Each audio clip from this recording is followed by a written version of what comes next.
All right, Syron, man, you the man, Syron. You know I'm gonna talk about these women, man. I got to talk about these women. Well, you know, that got you some publicity. 2 days ago, a lady from Roseland called because she was listening to the TV and she heard you getting on the women and the grandmothers, and she said, I want to talk to that guy, Mark. I like what he's talking about. So yeah, somebody liked it. Not my agenda. Somebody, no, but the point is that, you know, the problem in my neighborhoods, most of these were lower income African American neighborhoods. Most of us live in lower or middle or whatever African American neighborhoods. Most of us are 2 paychecks away from poverty. We understand that. Yeah. It's these women. I don't care if the mama's 15 or the grandmama's 45. You know, they need help raising their boys so they don't commit crime in these communities, in our community. You know, the thing about that, Mark, and we said it before, man, when you blame the women, you gotta think it took 2 to get them here, right? So it took a male and a female to get the women here, if you will. And a lot of times it's layers of support. We talk about that all the time. What woman wakes up in the morning wanting his or her child to be a loser? Nobody. So at the end of the day, yes, I do believe women can control men. You know, my wife controls the household.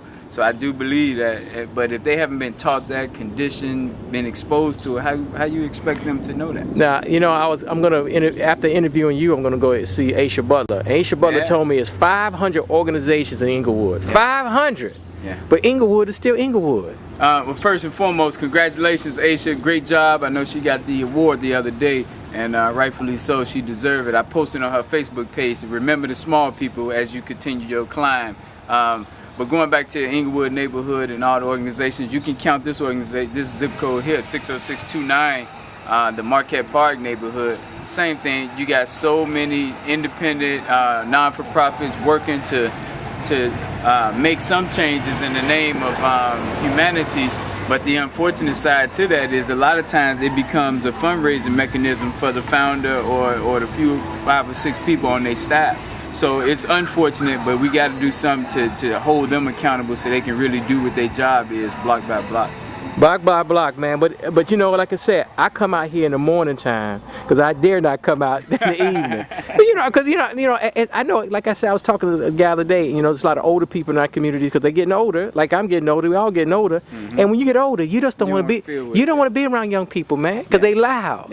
And some of them dangerous, some of them retarded, and they criminal. It's all that energy, and that's what you're saying. No, they're ignorant. They're ignorant. They're ignorant. They're ignorant. Most of them. Most of them. Well, let's define ignorant. Ignorant is lack of understanding. So sure, I give him that. Yeah, I give you that. It just sounds so bad when you make that. Well, I got to be like Bill Cosby and bring it. You know, Bill Cosby brought it years ago. Everybody got mad at Bill Cosby. And you see what happened, right? Yeah, because where did we go from that? No, but the point is that we supposed to forget Bill Cosby. We got a problem in our community. 70% of our children born out of wedlock. Most of our young girls would never be married. Never. Unfortunately, the brother got some sense marrying white girls. I'm not saying that's bad, but the brother, 20% of all black men marry outside of their race. Only 8% of black women. Well, depending on who do the study, because I heard it was more females marrying white men than it was. No. I'll send you the statistics. Yeah, but I'm saying, you know what I'm saying. Go ahead. At the end of the day, though, Mark, we gotta look in the mirror. Michael Jackson said it best, starting with the man in the mirror. We gotta look in the mirror and ask ourselves, am I doing all that I can do to help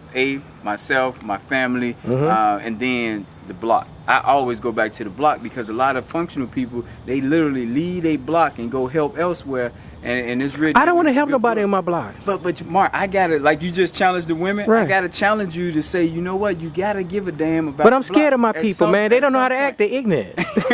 But you know what? You can shed some light. You know what I mean? It's some young person on your block that want to be a journalist. But see what happens is that once people think that they perceive, which I'm poor. But they think you got some money. I got a few dollars because I'm cheap. But they think you got some money. They coming over to Mr. Sims got money. And they saying somebody gonna rob you because they don't know how to act. That's why you almost can't help the underclass. You brought up a great point, and I'm gonna write this community organizing book. You brought up an excellent point. The way we have to organize nowadays, because of the DWBBA, which stands for Don't Want to Be Bothered Areas. We got an acronym for it.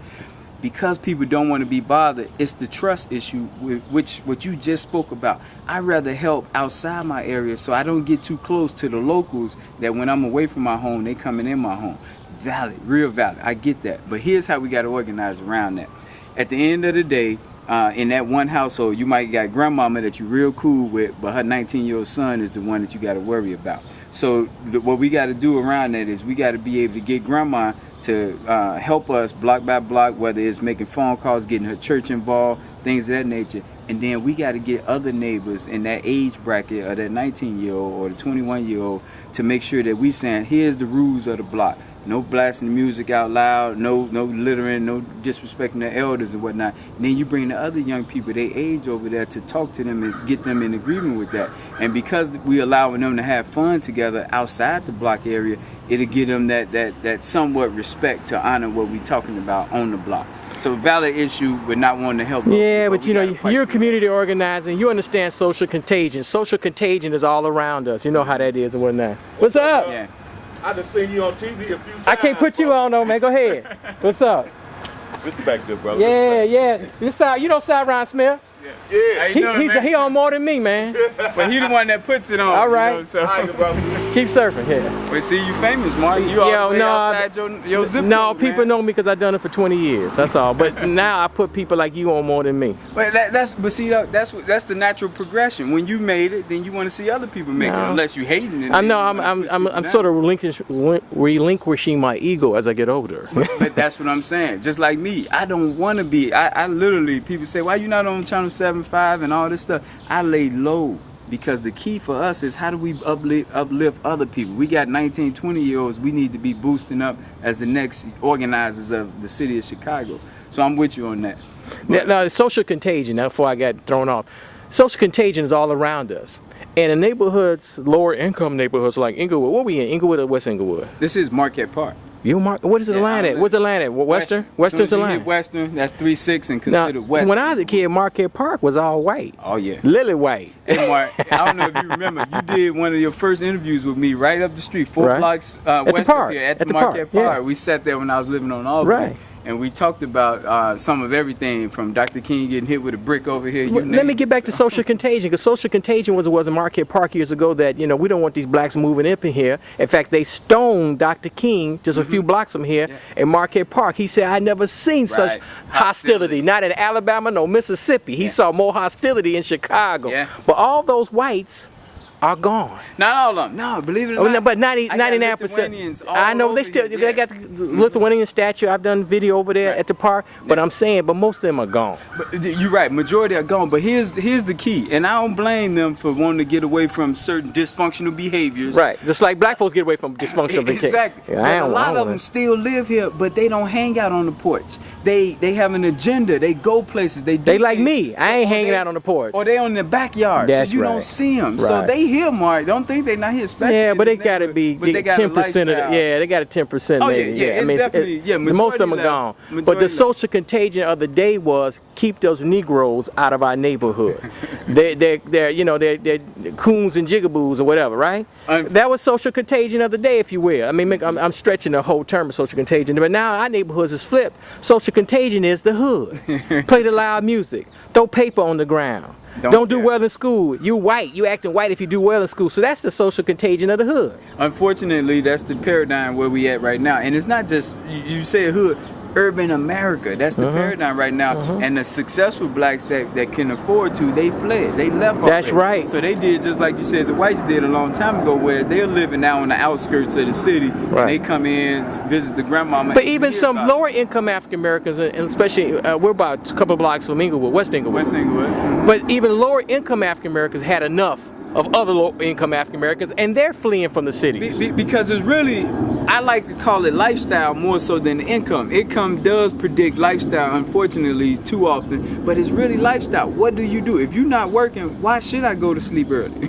For what? Why go to bed early? I don't have nothing to do in the morning. There's a values gap, and let me go back to these women. It's that 15-year-old mama, that 45-year-old grandmama. How do we teach her and help her teach her young boys, especially the boys, because they're going to commit most of the crimes, values? We all going to be low income. Get that through your thick skull. Most of us are never going to make over 100 grand a year. Never. Okay. So values. How do we teach these values? It goes back to what I always say, daily living habits. Because it's all habitual. Institutions can be defined as patterns of behavior. That's what institutions can. You look at the religious institutions, you look at the university institutions. It's repeated patterns of behavior over and over and over again, where it's ingrained. It's happening 20 years from now, 5 years from now, so forth. So we got to get these daily living habits ingrained in people to where it becomes habitual, and before long, we're working as a unit, as a people. Every Wednesday, we spending money with people who look like us, who's gonna hire people who other people wouldn't give a second chance to. So we gotta get them mothers you're talking about to adopt the daily living habits. Okay, real quick, do it a short version. What is the daily living habits? Yeah, it's Sunday, today, rest day, family day. Monday. Today, Sunday, family day. Yep. Monday is safety day. Tuesday, education day. Wednesday, economic day. Thursday, health day. Friday, senior citizens. Saturday, young people. We just covered the gamut right there. And all we saying is let's do it collectively, individually, but collectively, and we there. Okay, we're almost done. We get Sunday morning. We're taking this on Sunday morning. The church is open. Oh yeah, doors big time. Doors of the church are open. Big time. All over. They big pimping though. Too many of A lot of these preachers even live in Inglewood. The West Inglewood don't even, they don't live in Inglewood. The church is in Inglewood, but they don't live in Inglewood. Now, Mark, I'm starting to get soft here because I'm working with some churches now, so I'm starting to get a little soft. Y'all know how it was. But the point is that not all churches are bad. No, sure they not. Yeah. But not only that, but what I've seen in the last 30 days since we've been planning this parade along 63rd Street, a lot of them lack the organizational skills socially to really change our neighborhood. It's so focused on religion that they lose sight of just the social side of things. I've met with at least 4 pastors who just didn't get it when it comes to block by block. So they I always thought that was because I don't have a college degree. When I was younger, I always thought college people were really smart. Mm-hmm. And just because you went to college don't mean you're smart. Because most people, once they finish going to college, they ain't reading no more books. Yeah. And they don't read. So you got people who went to college 20, 30 years ago, ain't read a book in 20, 30 years. It's a myth. Here's the thing with college, and it really goes. Not that you shouldn't go. Not that you shouldn't go. No, but the key with education is you are being conditioned. Right. Every day we are being conditioned for something. Right. We are. So whether you go to school in the formal sense, you're being conditioned to what is being instructed that way, or if you don't go to school and you're being conditioned to what's being constructed in the streets. At the end of the day, our experiences is what's going to make us who we are right now and in the future. So, all right, give me a closing thought, man. All right. Saturday, June 9th, and hopefully this. Well, no, this gonna run after June 9th. Man, I know you, but tell people you're organizing this parade. Right. By the time this show airs, whatever. All right, and dang, I wish you would have got on, but Saturday, June 9th, which is after the fact, what should have happened is we should have had 48 blocks from 63rd in California all the way to the expressway coming together, pooling their money together to change our neighborhood. Okay, we're gonna put this video we're gonna put this video on the internet before the June 9th. But what's the purpose of the parade? Because we had to flex our muscles. See, I believe black people really have been so beat down that they want to see something. They want to see a visual. So you're like Marcus Garvey. Marcus Garvey did the parade. Wait, I'm not a fan of parades, but we need something that allow people to physically come together and see. And the parade's on what street now? All of 63rd Street. So when you look down the street and you see 48 blocks of black people out there, it's going to do something to your psyche and say, man, maybe I should adopt these daily living habits. Yeah, but listen, I'll tell you what. You go help the mamas, the 15-year-old mama, and the 45-year-old grandmama, to tell her you don't let your boy run around on the block. If he run around on the block, he going to jail. Period. That boy, not if, but when. That boy on Tuesday need to be engaged about getting his GED or doing something academically. On Wednesday, he need to be engaged about how to save and spend his money. You know, Thursday, he need to be working out.